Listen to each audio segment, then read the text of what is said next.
আসসালামু আলাইকুম আপুরা ভাইরা, সবাই কেমন আছেন? এই একটা বুলবুলি পাখির বাচ্চা, ও আমার রুমে চলে আসছে। তো অনেকক্ষণ কিচমিচ শব্দ করার পর আমি আমার হাতে নিলাম।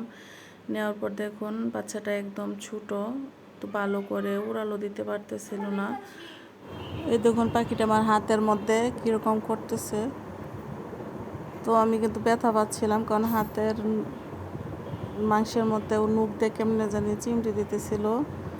আর আমি একে খাইয়ে দিতেছিলাম, কারণ ও তো কিছুই খাচ্ছিল না সারাদিন। ওকে আমি চাল এবং পানি খাইয়ে দিতেছিলাম।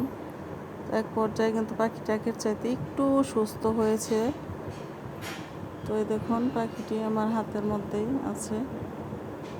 দেখুন সে দুষ্টামি করতেছে। এখন দেখবেন পাখিটা উড়াল দিয়ে চলে গেছে আমার। এই দেখুন পাখিটা আমি ছেড়ে দেওয়ার জন্য আমি জানালার কাছে নিয়ে গেছি, পাখিটি কিন্তু যাচ্ছে না। ও বারবার আমার পিছন পিছন ছুটে আসছিল, মনে করছিল আমি তার মা মনে হয়।